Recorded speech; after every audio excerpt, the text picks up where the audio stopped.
Latest അപ്ഡേഷനിലേക്കാണ് നമ്മൾ കിടക്കുന്നത്. ഹൈറിച്ചിനെ കുറിച്ച് സംസാരിക്കുമ്പോൾ തന്നെ ആദ്യമായിട്ട് നമ്മുടെ മനസ്സിലേക്ക് ഇപ്പോൾ കടന്നു വരുന്നത് മണിച്ചിത്രത്താഴിലെ ജഗതി ചേട്ടനാണ്. മണിച്ചിത്രത്താഴിലെ ഒരു സീനിൽ ജഗതി ചേട്ടൻ ഇങ്ങനെ പറയുന്നുണ്ട്, തേങ്ങ ഉടക്കി സ്വാമി തേങ്ങ ഉടക്കി. അതുപോലെയാണ് ഇപ്പം ഹൈറിച്ച് വിരോധികളുടെ അവസ്ഥ. അന്വേഷണ ഏജൻസികളോടൊക്കെ തന്നെ ഹൈറിച്ച് വിരോധികൾ ഈ ഒരു രീതിയിലാണ് പ്രതികരിച്ചുകൊണ്ടിരിക്കുന്നത്. എങ്ങനെയെങ്കിലും ഹൈറിച്ചിനെ ഒന്ന് പൊട്ടിച്ചു തരുമെന്ന്. പക്ഷെ ഹൈറിച്ചിന് ഇന്നസെന്റ് ചേട്ടനെ പോലെ ഒരു കുലുക്കവുമില്ല. ഹൈറിച്ചിന്റെ വിശ്വാസത ഓരോ ദിവസം കൂടുന്തോറും വർദ്ധിച്ചു വരുന്ന ഒരു സ്ഥിതിവിശേഷമാണ് ഇപ്പോൾ നിലനിൽക്കുന്നത്. കാരണം ഹൈറിച്ചിനെതിരായി നിരവധി ആരോപണങ്ങൾ ഉന്നയിക്കുകയുണ്ടായി, നിരവധി വ്യാജ പരാതികൾ നൽകുകയുണ്ടായി.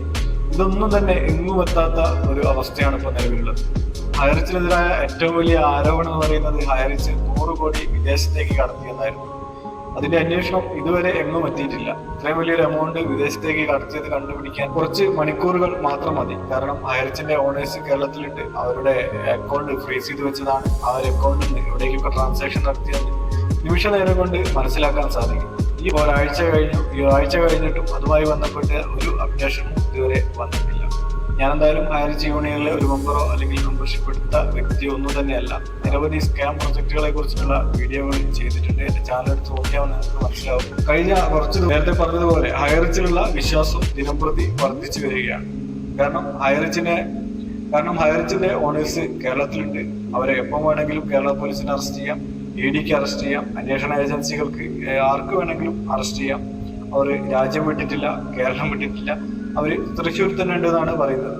അപ്പം ഈ ഒരു സാഹചര്യത്തിൽ വ്യക്തമായ തെളിവ് ഇല്ലാത്തത് കൊണ്ട് തന്നെ ആയിരിക്കണം ഇവരെ അറസ്റ്റ് ചെയ്യാത്തത് എന്നാണ് ഞാൻ മനസ്സിലാക്കിയിട്ടുള്ളത്.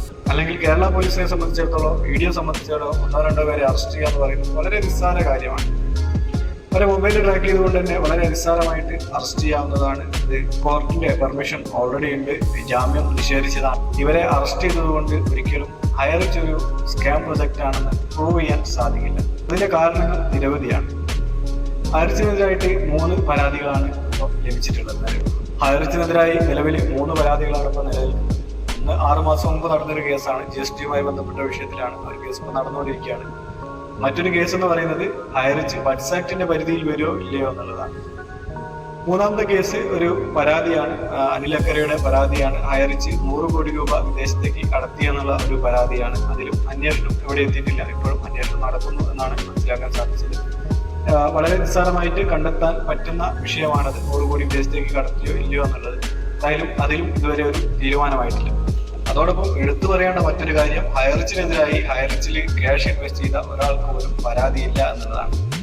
അപ്പോൾ പരാതി തേടി ഇറങ്ങേണ്ട ഒരു അവസ്ഥയിലാണ് അന്വേഷണ ഏജൻസികൾ. നമ്മളൊക്കെ തന്നെ കഴിഞ്ഞ ദിവസം അതിനെക്കുറിച്ച് ഡീറ്റെയിൽ ആയിട്ടുള്ളൊരു വീഡിയോ ചെയ്തിട്ടുണ്ട്. എന്റെ കഴിഞ്ഞ വീഡിയോ നോക്കിയാൽ നിങ്ങൾക്ക് മനസ്സിലാവും. ഹൈറിച്ചിനെതിരായിട്ട് പരാതി ഉണ്ടോ എന്ന് ചോദിച്ച് നടക്കേണ്ട ഒരു അവസ്ഥയിലേക്ക് അന്വേഷണ ഏജൻസികൾ മാറിയിട്ടുണ്ട്. അതിന് കാരണം ഹൈറിച്ചിനെയും ഹൈറിച്ച് ഓണേഴ്സിനെയും ഇൻവെസ്റ്റേഴ്സിനുള്ള അമിതമായിട്ടുള്ള വിശ്വാസം തന്നെയാണ്. ആ വിശ്വാസം തകർക്കാൻ വേണ്ടിയിട്ടുള്ള എല്ലാ കളികളും നടക്കുന്നുണ്ട്. പക്ഷെ ഒന്നും തന്നെ സക്സസ് ആവുന്നില്ല എന്നുള്ളതാണ് മറ്റൊരു സത്യം. അതുകൊണ്ട് തന്നെയാണ് ഞാൻ തുടക്കത്തിൽ പറഞ്ഞ കാര്യം തന്നെയാണ് ഹൈറിച്ച് വിരോധികൾക്ക് ഇപ്പോൾ പറയാനുള്ളത്. അങ്ങോട്ട് ഒറ്റയ്ക്ക് സ്വാമി എന്ന രീതിയിലാണ് അവർ നടക്കുന്നത്. പക്ഷെ പൊട്ടുന്നില്ല എന്നുള്ളതാണ് വസ്തുത.